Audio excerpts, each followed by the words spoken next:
The Secret to Victory is a new podcast from Gatorade and Gimlet Creative about how the best athletes in the world use defeat to fuel a win. This week, you'll hear from Peyton Manning and Eli Manning about how their disappointing rookie seasons didn't stop them and made them smarter, better players. Visit Gatorade.com/podcast to listen now or subscribe wherever you get your podcasts.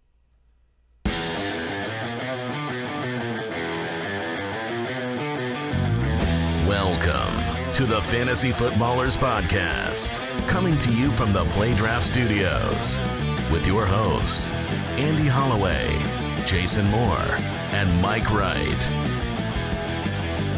Welcome in. It is a Thursday episode of the Fantasy Footballers. It's a beautiful Thursday. July 20th, 2017. Me and Jason are dancing. You know what they say. It's a good time to be alive. July's right next to August. August is nestled up against September. That old adage. That old adage. An adage. Welcome in. We have a great show today. The Fantasy Court is back in session. A limited version of the Fantasy Court. Mike and I will be facing off today with Judge Giamatti. We also have the NFC North breakdown. We're going to walk you through some of the changes that have happened to the NFC North teams this offseason, the fantasy implications of those changes. We'll break down the latest fantasy football news and notes and everything you need to know to get your fantasy team ready for 2017. Gentlemen, you excited for this episode? Yeah. You know, this is a really I think this is a very important division to talk about because you have both really high-power offenses for fantasy purposes with the Packers, even the Lions. You've got a lot of relevant players. And then you have question mark teams with the Bears and the Vikings, where if you mine those players right at the end of the draft, some of them are going to pay dividends. Who's it going to be? That's what we'll discuss. I was just thinking of the Seven Dwarves. Dig, dig, dig, dig, dig, dig, dig, dig. That is the essence of a good fantasy commissioner. All right, before we jump right into Fantasy Court, because that's what we're going to do right now, I hope Judge Giamatti is ready. I do want to remind people, FootClanVote.com, if you are a fan of the podcast and you respond well to the Horn of Gondor, we are summoning you. Like? That is nothing like but we have named it that. Yeah. And that's more like a fox hunting horn. That sounds like something you would get troops in order with. No, it's when you're going on the old fox hunts, when you have the wait, you're letting people know where the fox is? And everybody comes running? You haven't seen yes, I know what a fox hunt is. You've never gone fox hunting, Andy? John Fox hunting. Oh. All right. Look, go to FootClanVote.com if you like this show, which at this point you probably don't. But if you like it, go to FootClanVote.com. The 2017 Podcast Awards nominate us for People's Choice and Sports and Recreation. Heavy competition this year. It will be, it'll be tough, but I believe. All right, let's do it. The Fantasy Court with Judge Giamatti.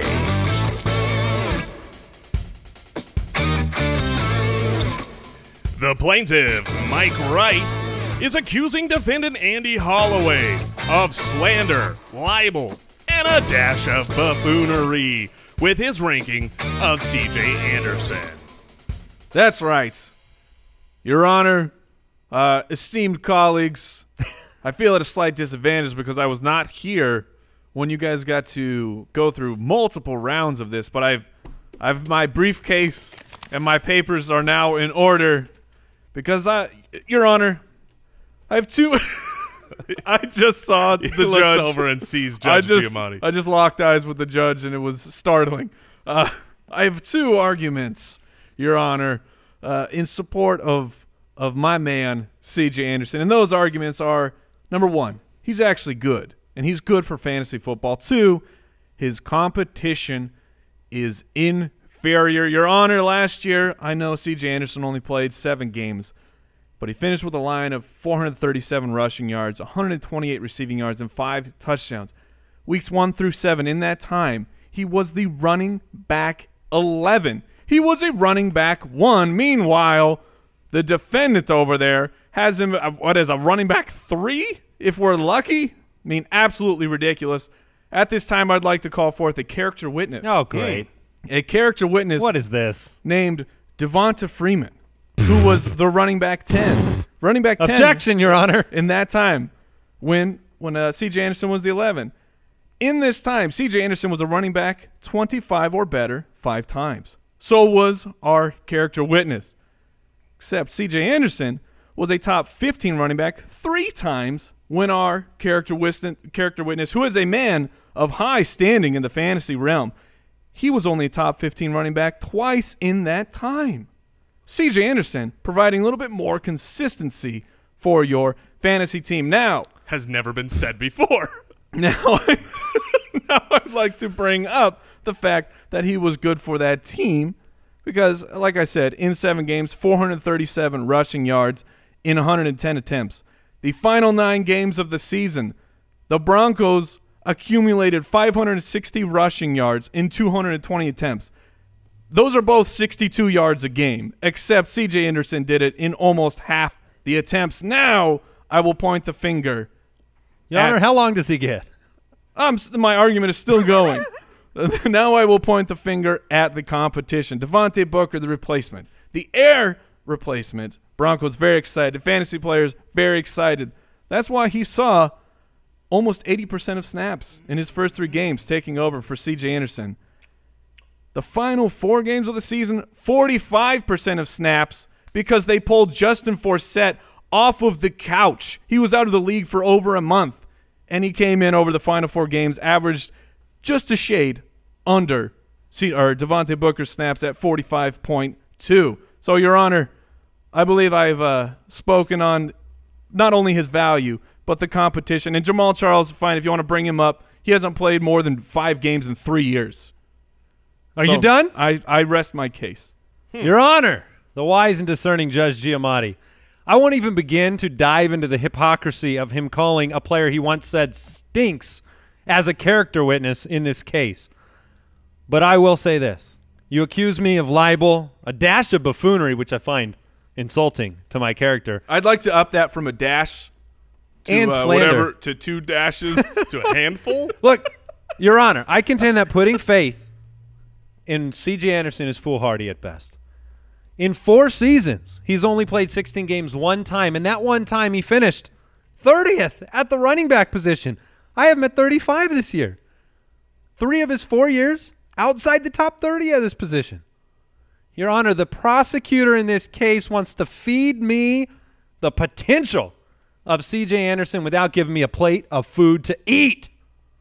I can't live on the promises of a delicious meal. You have to actually serve me that meal, Judge Giamatti. I'm hungry, and C.J. will not feed me. There is no nutrition in C.J. Anderson, and C.J. Anderson is an every week reliable starter to me. It's a house built on promises and not production. That's why the prosecutor in this case kept bringing up names like Justin Forsett and Devontae Booker and Devonta Freeman because talking about C.J. Anderson, you can't talk long. It's dumbfounding to believe that this year will somehow be the outlier in this rather tattered career. Yes, his yards per carry have been good, but his carries per injury have been far too low. Objection. Now, the myriad of potential somethings in his way, I would say, are replete. Yeah, replete. Mike. Googling. You have replete. Jamal Charles, Devontae Booker, an offense that hasn't been prolific in the last couple of years, even a potential quarterback quandary issues going on in that offensive roster.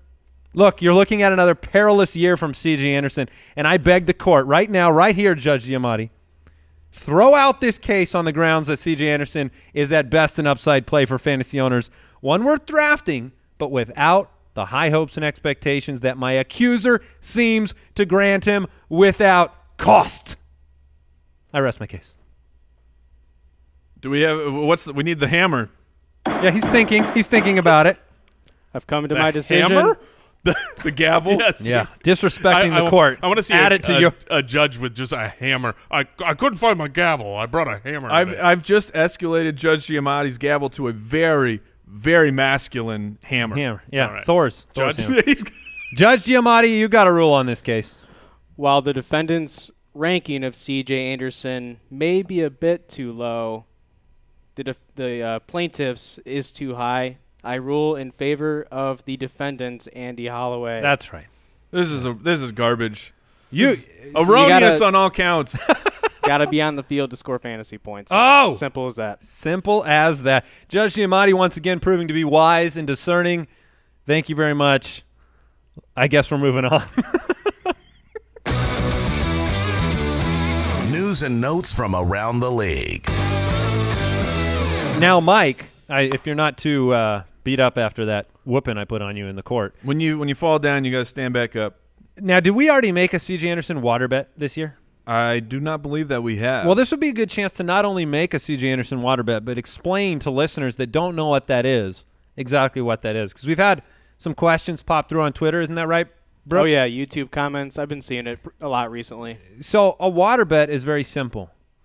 This goes back to many, many years ago when we used to work together and talk fantasy football and make bets over a variety of things. But basically, a water bet is this. We have an app that we came out with, a free app that has a wheel of water. And if you lose a bet, you spin that wheel of water, and there are what, like 20 different ways that you can get a cup of water thrown on you? Not just thrown on you, but you can have it poured in your pocket. You get humiliated. A humiliating thing. It's very funny. It's very funny. You might end up lying on the ground in a swimming position while someone pours water on your back. Yeah. Yeah, the English Channel. Yeah. Yeah, that's what it's called. So that is what a water bet is, and I'm willing to make a top 24 water bet right now with Mr. yes. Mike. Yes. Water bet. Thank you. I thought you were going to try and squeeze me up to top 20. Well, no, I mean, I figure I have a 75% chance of being right because most of his years he hasn't been inside the top 30. So we got a water bet on the table that'll get paid out at the end of the year. Wheelofwater.com is where you can grab that app if you want to make bets with your friends. Like I said, it's a free app, just a fun way to, we want to bet on stuff, yell at each other about fantasy football all year long. This is a nice way to put something on the line. Follow us on Twitter at the FF Ballers. The website's thefantasyfootballers.com. All right, here's the news. Big news. Mike Williams, first-round draft pick. Front half of the first-round draft pick. Might need surgery on a herniated disc. Everything that I'm reading about this situation as of today, which is Thursday, is that actually technically today is Wednesday because we're recording this right before Thursday. So something else comes out tomorrow. You know why I don't have the latest news. But I think this is it's going to be a long shot for him to play this year. This surgery would be season-ending herniated disc surgery. He's already had an epidural on this injury. He's going to try two. Yeah, he's going to have one more to see if he can get into camp. He's already way behind the likes of Tyrell Williams, Travis Benjamin, Dontrell Inman, Keenan Allen. It's not looking like Mike Williams' odds of participating on this upcoming season Chargers wide receiver core is going to happen.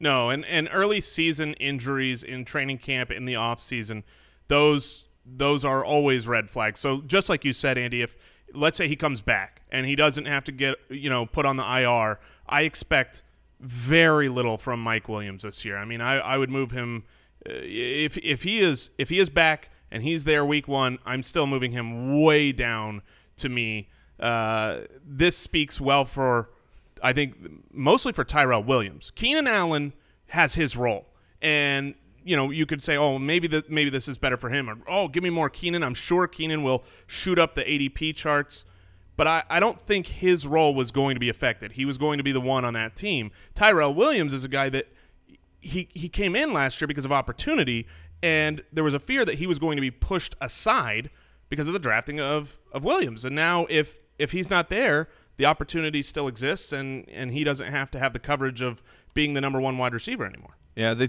isn't the phrase opportunity only knocks once? Well, Tyrell Williams just got a return visit. He's going to turbocharge up the ADP, and I would say the second beneficiary would be Hunter Henry. I think that they will try and get him, a little bit more involved. I'm not saying a huge spike, but I would imagine that his targets should see a slight tick up from what they would have been. Yeah, and I would say this, too, for those that might worry that, it's going to hurt Phillip Rivers because maybe you don't think Keenan Allen can stay healthy the whole year or whatever. This is still a very deep receiving core between Henry and Gates at tight end. Inman just got re-signed. He's a very capable, I guess you'd call him a 3. And Williams and Allen, I mean, it was curious that they drafted Williams. Gates is still there. Made me wonder what they thought of Keenan's health, but doesn't look like he's going to be around. So, in other news, the Packers, they have a suspended wide receiver. Geronimo Allison, is that just one game? Yes. Okay, 1 game suspension for violating the personal conduct policy. Any other news you want to get into? There was a little bit of maybe some Zeke news. Yes, the Zeke news came out from a beat reporter I follow, Mike Fisher, and he's saying that the police are shutting down the investigation from the barroom incident or outside of bar. I can't recall if it was outside or whatever. It was a bar incident. And there was a fight, bar in the vicinity, and there was a fight, and it sounds like they're going to shut down the investigation. That does not mean the NFL won't factor that in when they're making a decision on if there's a suspension or not. It's just but no arrest. There will be no legal action. Yep. Maybe worth a question. As of today, right now, if you had to give me a number of what you're expecting to hit Zeke, how many games? I'm going with 3. I've moved from 1 to 3. I talked about this on the I did a Periscope, a basketball draft, and I was talking about Zeke, and it's so hard when you're in this position of telling people, this is what I think is going to happen, because without sounding like an alarmist and telling people, oh, well, sell, don't draft him, I think he's going to get more than 6 games. Wow. I think it's going to be a very hefty suspension.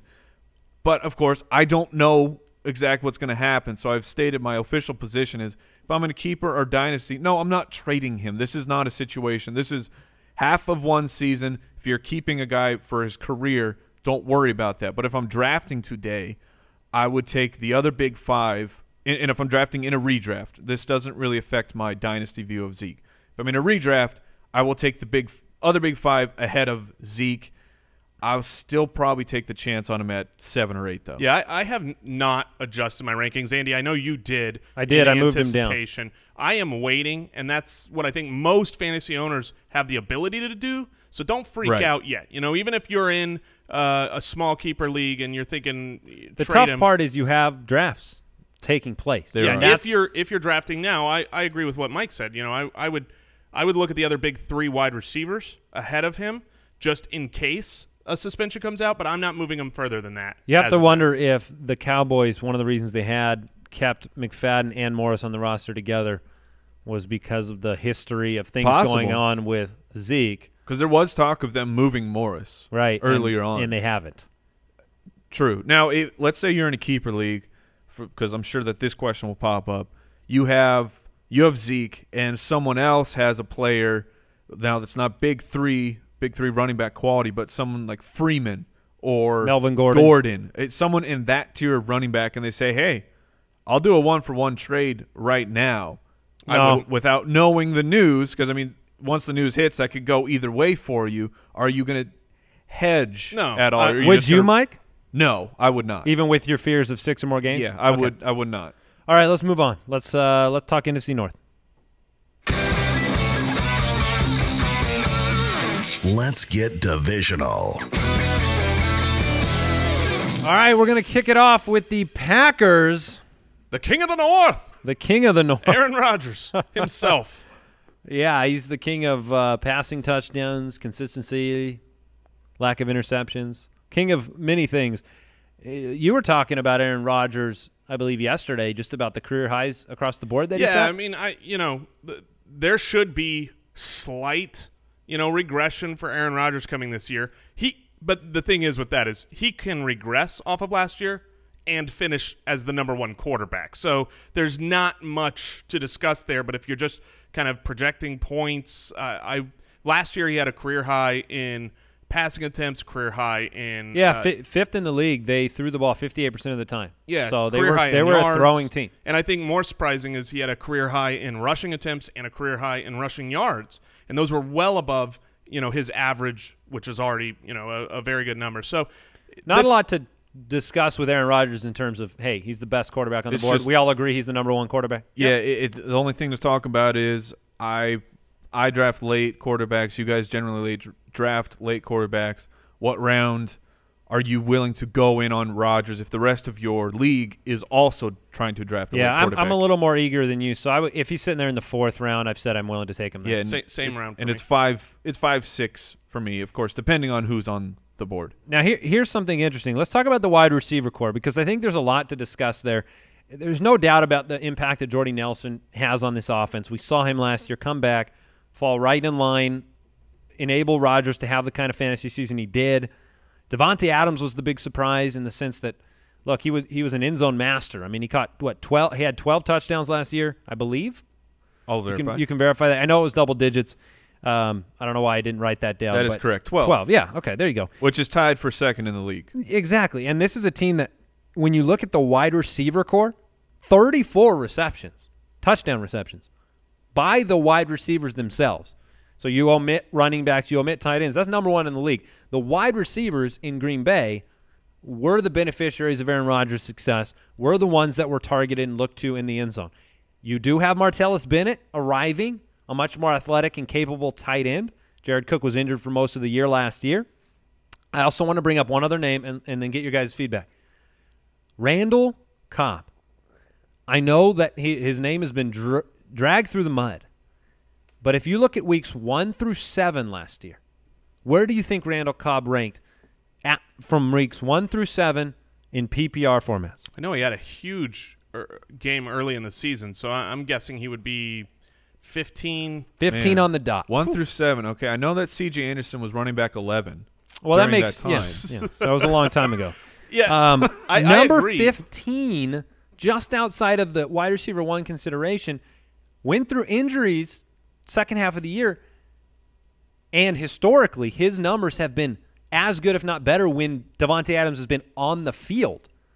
So he hasn't been somebody desperately hurt by Davante Adams. I wonder if there's injury concern, and he is a sleeper in fantasy drafts. I think he's the better value than Davante Adams. You know, everyone always wants to call for I'm surprised to hear you say that. A repeat of whatever last year was. And I don't expect – look, Jordy is going to be Jordy. He's up near the top. He's, a tier 1 type of wide receiver, constantly finishing in the top 5 at the position when he plays, and he's the clear number 1. Outside of him, there will be plenty of touchdowns to go around, and Davante Adams could haul them all in again next year like he did last year, but it's just as likely to be Randall Cobb as it is Davante Adams, and you brought up Martellus Bennett.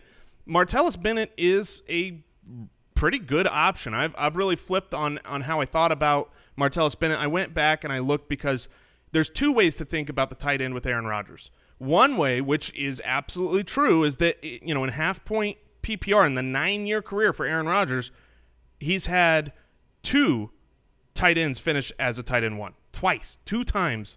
And one of them was Richard Rodgers, where 50% of his production came on one play. Right, and so you can on discount that Hail Mary touchdown. Yeah, it was a 200-yard pass. Right, and so you could say, well, he doesn't throw that at tight end, but he throws to his talent. And many of the years he hasn't had any talent at the tight end position. We all remember if we played, back in the day when you had Jermichael Finley, and Jermichael Finley, fast. He was great in 2011. He was, the number 6 tight end. He's got 2 years where he was the number 37 tight end. And if you're just looking at yearly totals, that's obviously not good. But Jermichael Finley was an injury risk walking all the time. There's a reason he retired forcibly young. On a per-game basis, Jermichael Finley averaged a top 10 tight end. So that says Martellus Bennett. I think I moved him up to my tight end 12, which is another reason to worry about Davante Adams' price. The touchdowns between the other people not named Jordy are going to be spread. So before we jump on to the running backs, which I want to get Mike's take on Ty Montgomery, talk to me about the ceiling for Martellus Bennett. You have him ranked at 12. Mike, Jason, where do you see his absolute ceiling? Is he considered a value tight end to you? I mean, I know he's been going higher than I think some of the guys you like. I mean, like Eric Ebron. What's the actual ceiling for Martellus Bennett? 7. Yeah. I think that's 7th tight end? Right around the tight end 7, but great best ball option? Yeah. Oh, yeah. Because that brings up my next point of he's going to be so erratic. Mm-hmm. It's going to be tough. I mean, not that all tight ends aren't gross, besides, just a handful of them. But I'm not in on paying up for Martellus Bennett in the draft. With everything I said on Martellus Bennett, I won't own Martellus Bennett in a single draft because where he's being drafted right now and what I get from streaming the position or a guy late, I'm just as happy with. There's no Martellus Bennett ownership for me. All right, key losses to this roster: Eddie Lacy, Jared Cook is gone, and then Kristen Michael. So at the running back position, we saw the impact that Ty Montgomery had last year. You bring in 2 rookies in the draft, 4th and 5th rounders, Aaron Jones in the 5th and Jamal Williams in the 4th round. How does this shake out? If you had to throw a dart at the wall and pick pick one of the rookies, who would you pick? How are you looking at the running back position?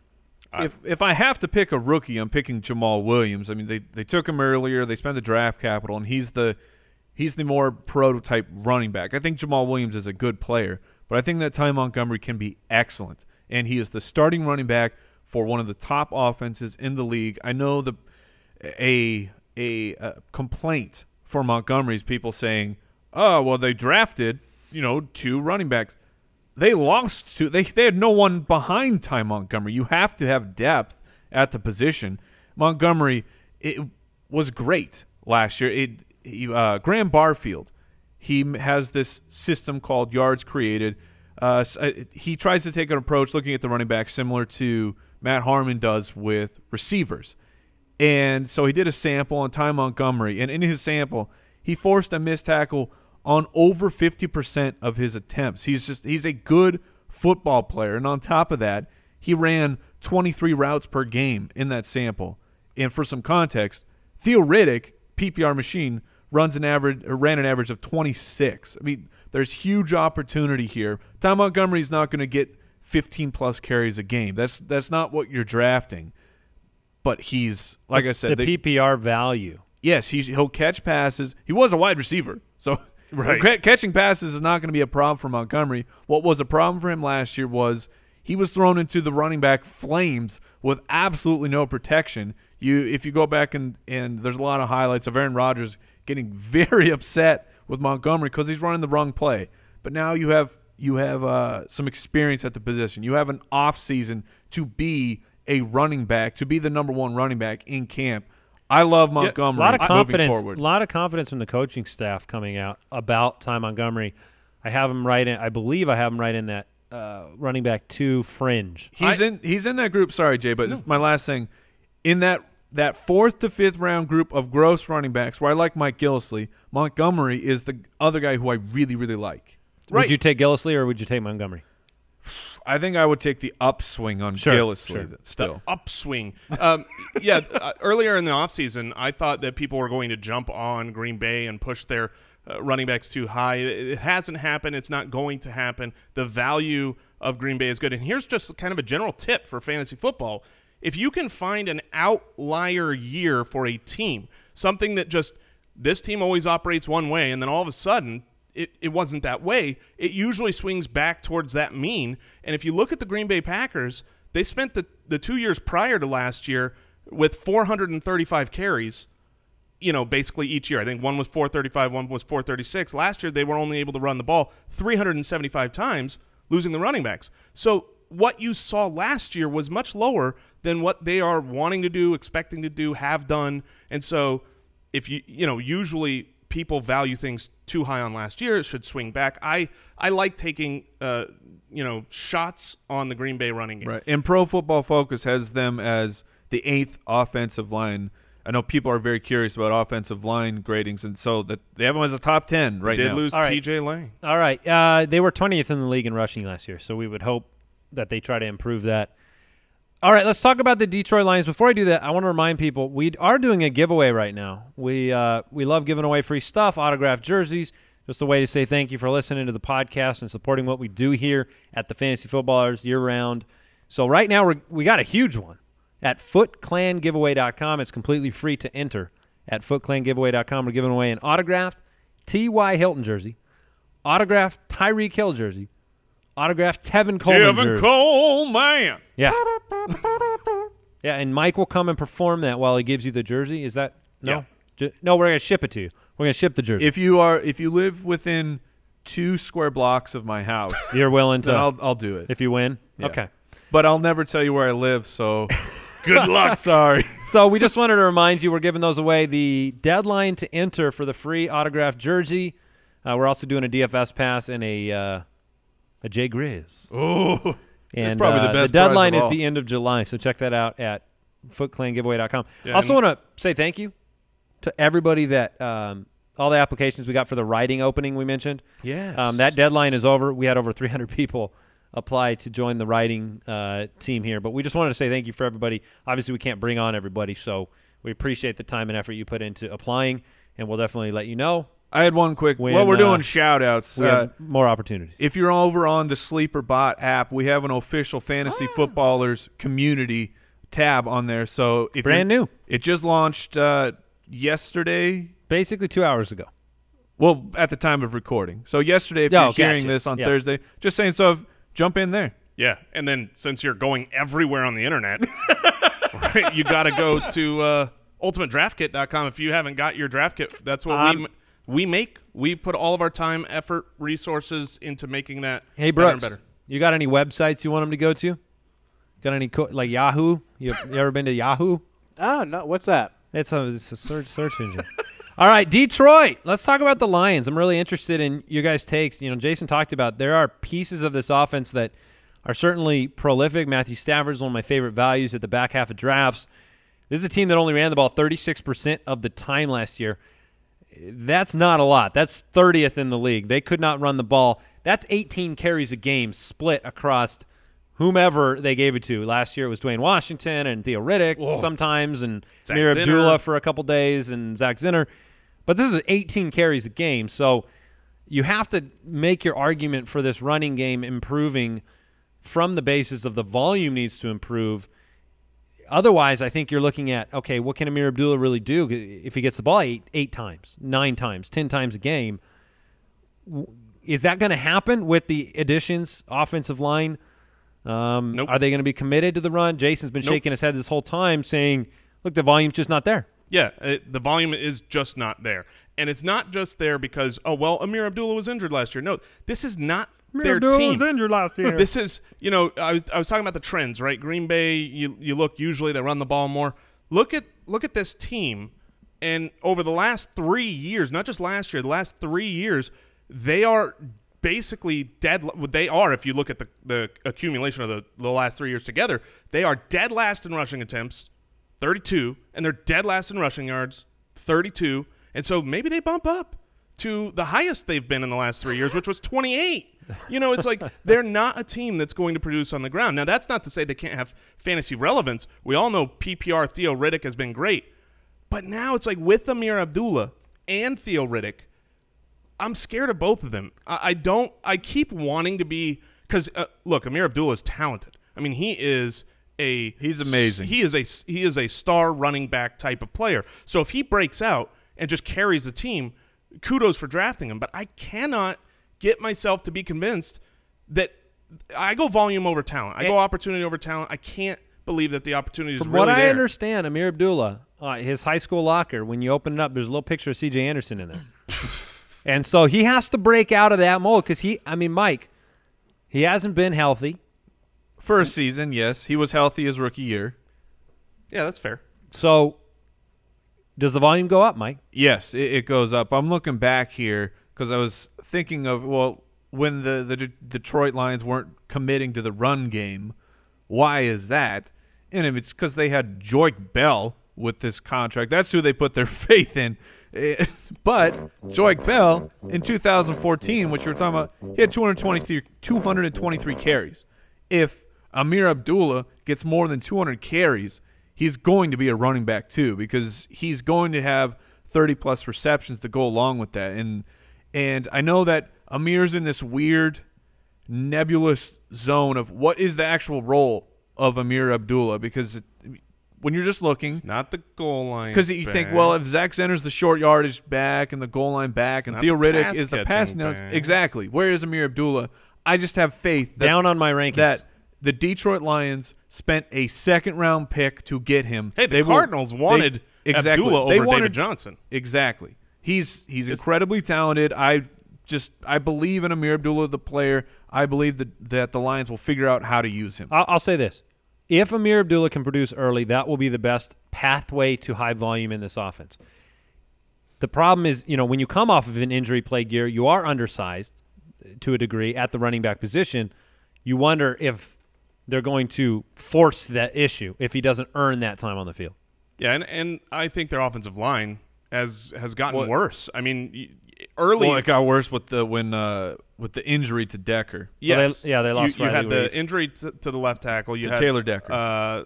Larry Warford left. Yes, you got T.J. Lang, but you've got a lot of changeover on offensive line. You left out Greg Robinson. They brought him in, superstar from the Los Angeles Rams. Was a first-round draft pick.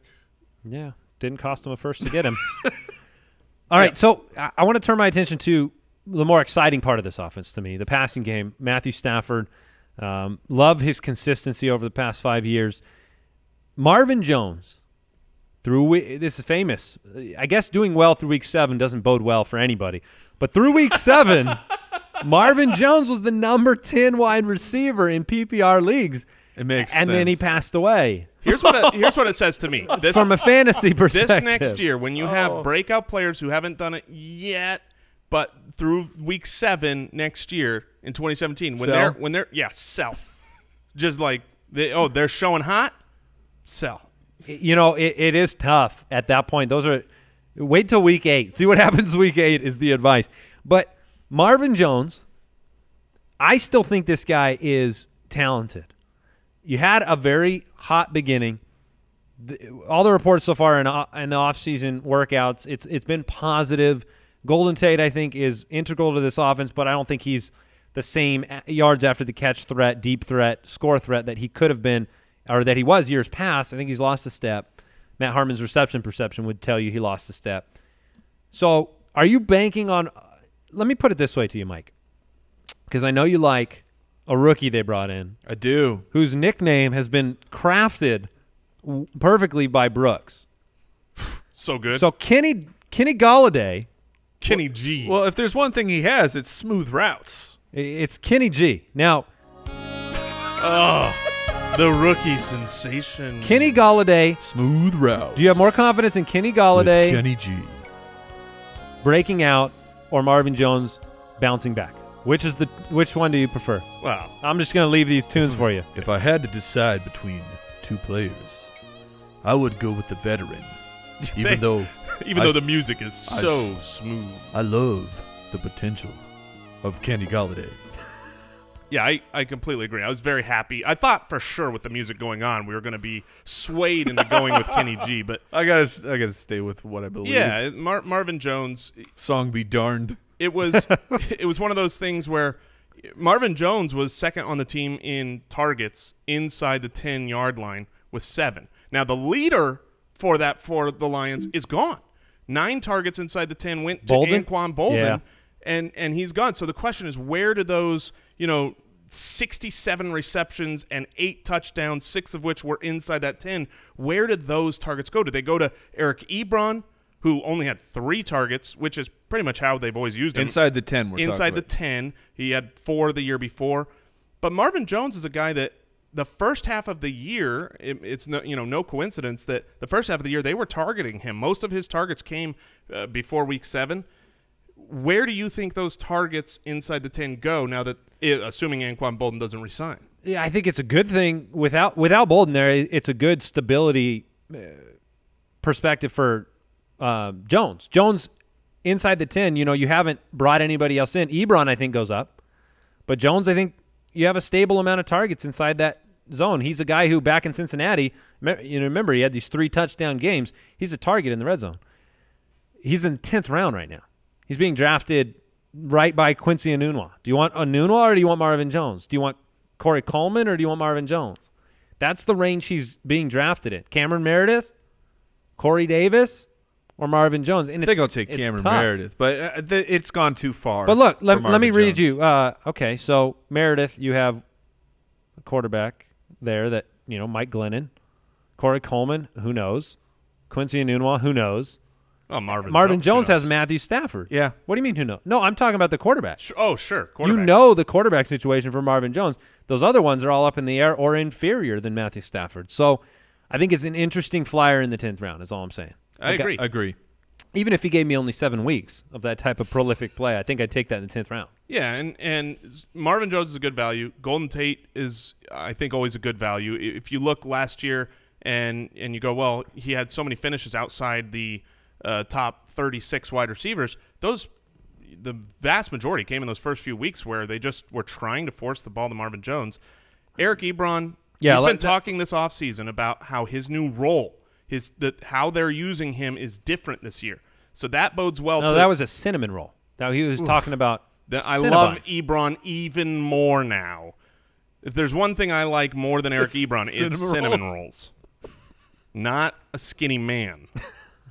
But if his role changes and he, and there's those 9 missing targets inside that 10, those targets are, on those 9, those turned into 6 touchdowns for Anquan Bolden. Over under 6 touchdowns for Eric Ebron. Under. Yeah, I would. Under. I'll take the push. I can't take the over. We need to talk about the Vikings now, guys. Let's talk about Minnesota. For some reason, I feel like this is going to be an area that Mike loves to talk about because he gets to talk about Sam Bradford, Sammy Biscuits himself. He loves talking about Sammy Biscuits.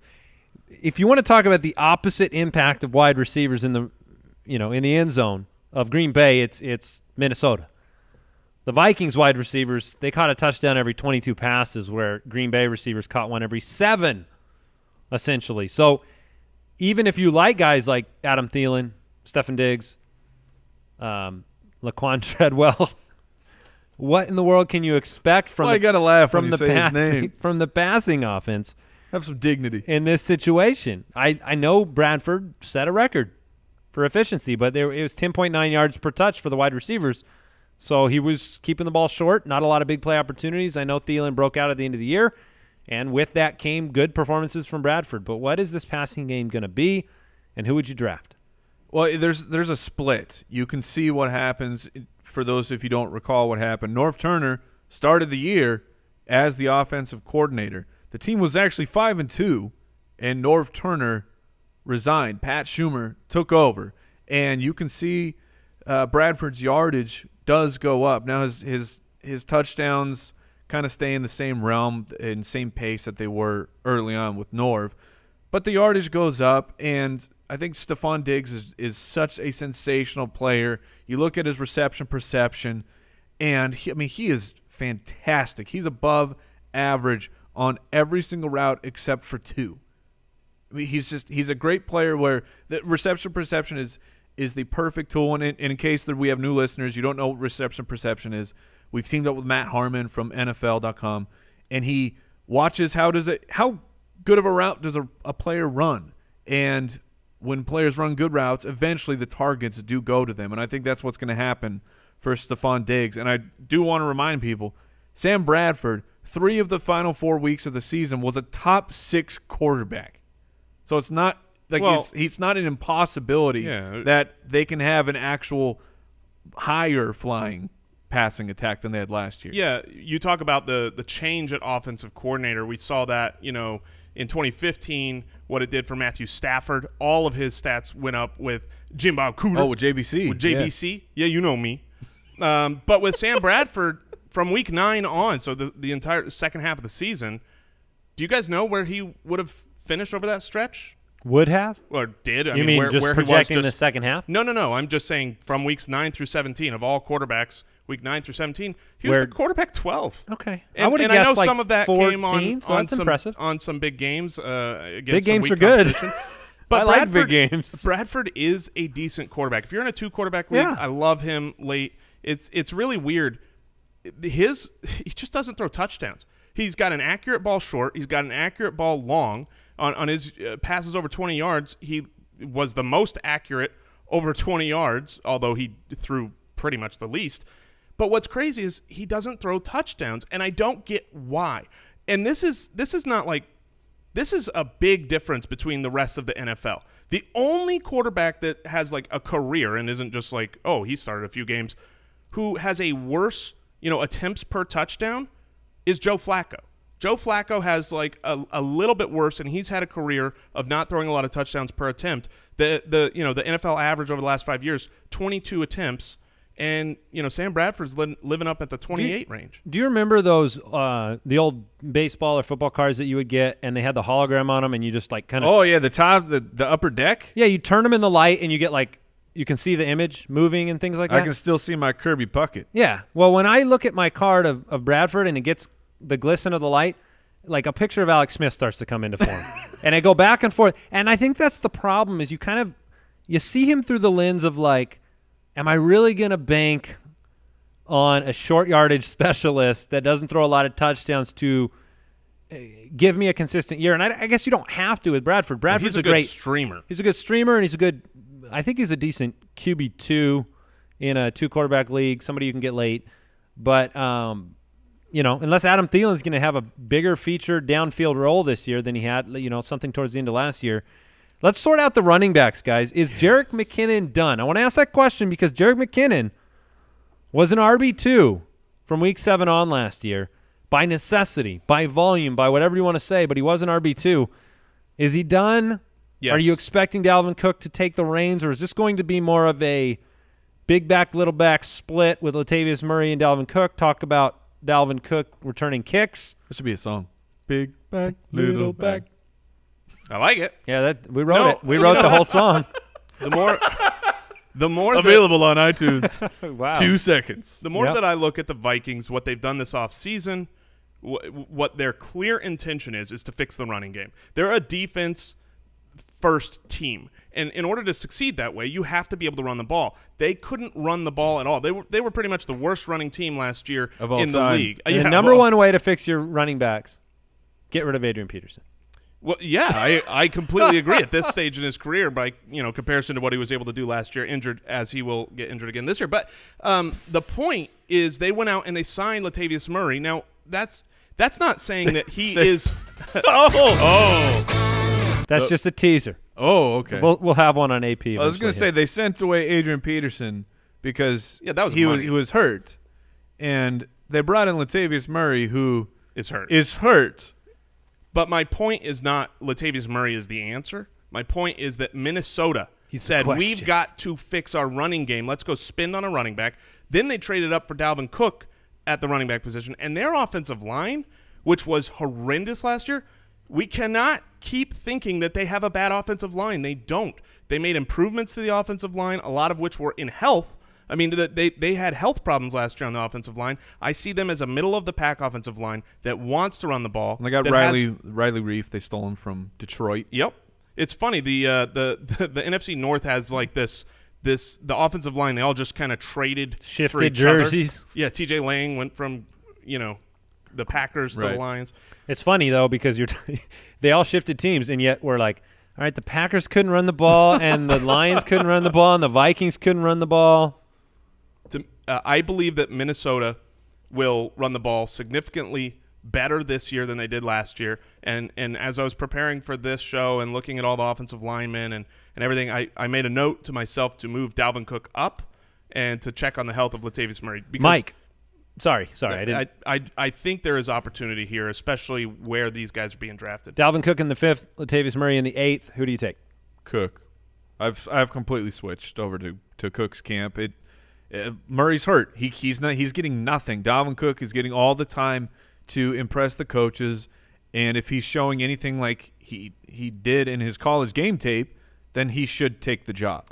All right, fantasy owners, let's shift to a team that averaged 10.5 points per game last year. There's an analyst on our team that this is his friends. These are that's true. This is his favorite team. That's a good point. Yeah. Jay Grace, huh?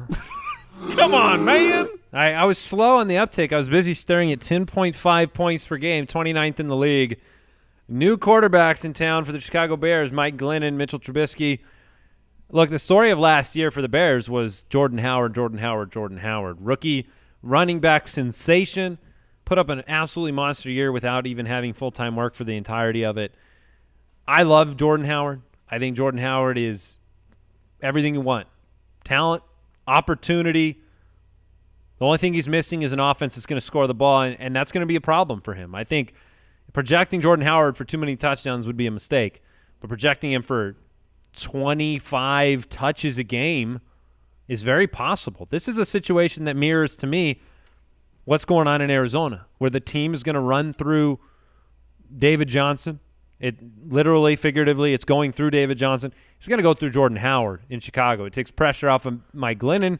It'll eventually take pressure off of Trubisky.